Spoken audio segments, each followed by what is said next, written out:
Hey everybody, today I'm going to be making a recipe out of this old vintage cookbook.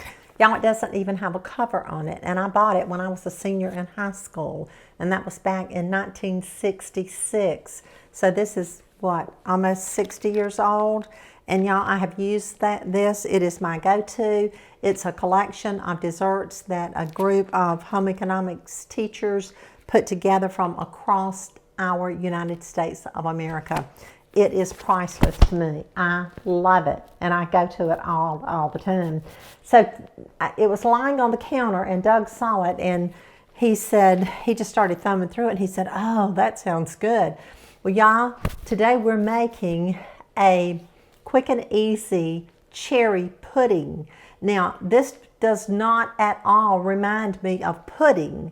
The recipe itself does not remind me of pudding. So I need for you to help me figure out as we go along why the person that put it in here, actually several people, teachers put it in here, and why it's called pudding.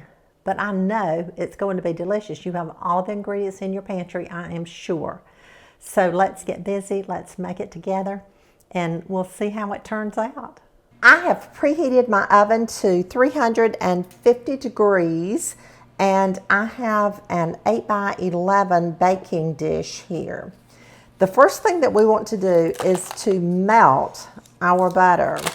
So I'm just going to open my butter and place it in this dish. Now you can melt it one of two ways. You can pop it in the microwave, or you can place it in the oven. I'm going to place mine in the oven because I'm going to go ahead and be mixing up my batter. So while I'm mixing my batter, my butter can melt. Now back in the day, they didn't have microwaves.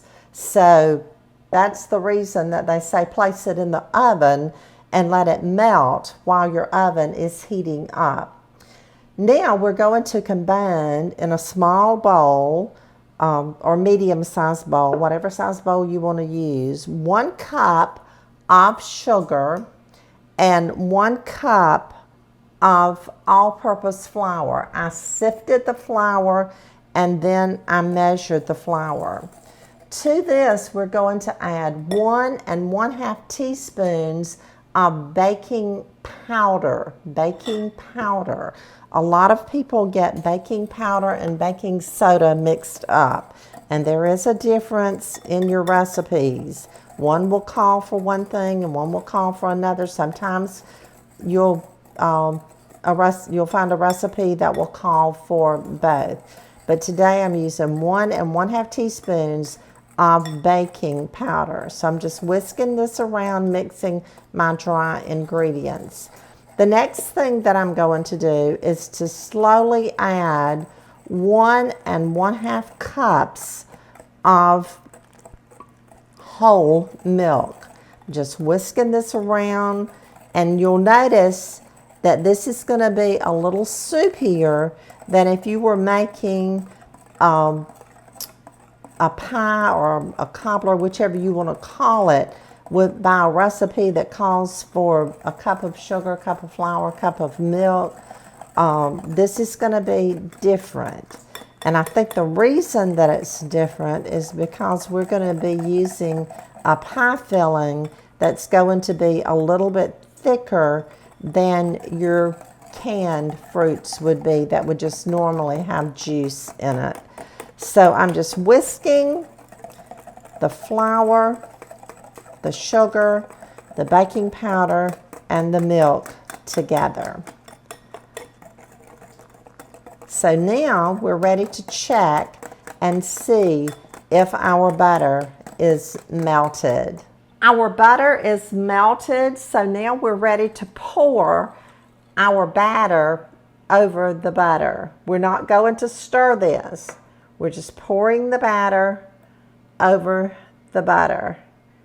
And you can tell that it's more liquidy, it's thinner than some of your other recipes call for. Again, the reason that it's called pudding instead of a cobbler.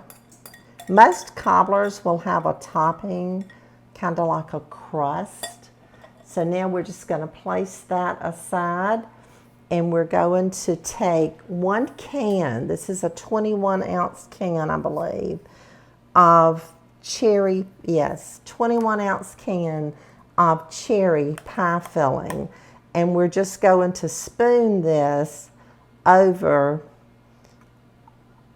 the butter and the mixture. You don't stir this. We're just spooning it over the mixture. Once we get this done, we will pop it in the oven. We'll bake it for 35 to 40 minutes, 45 depending on how long it needs to bake.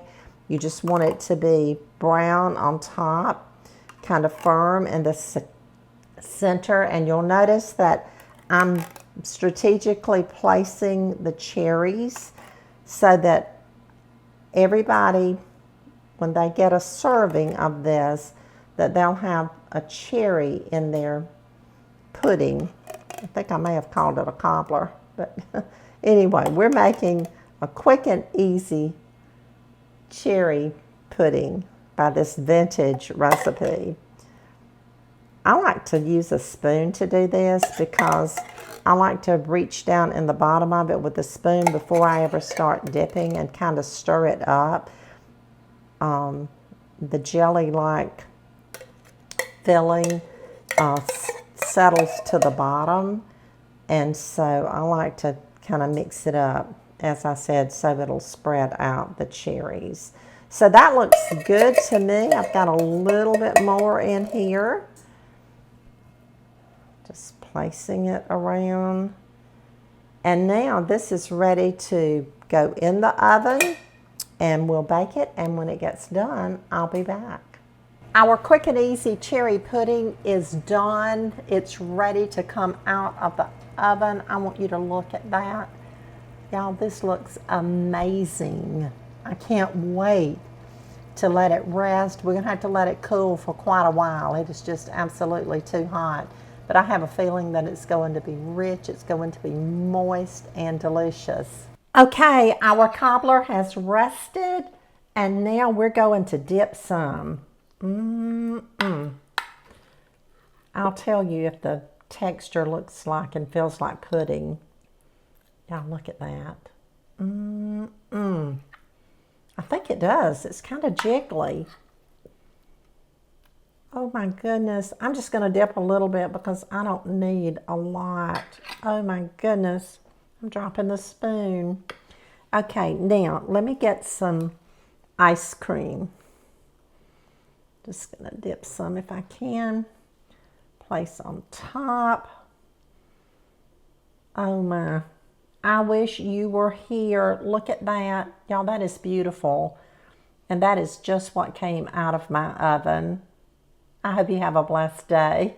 Okay, y'all, what did you think of this quick and easy cherry pudding? Y'all, I've already had a sample. I'm just going to tell you, this is so good. Oh my goodness, y'all. I would never tell you something that wasn't true intentionally. I would never do that. And I'm just telling you, this is so delicious.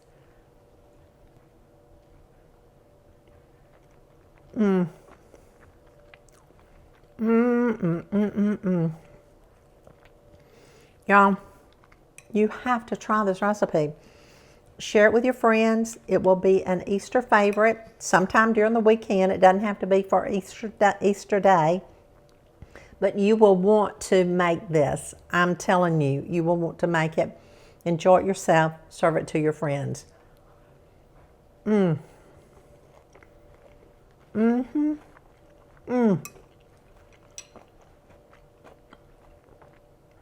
is so good.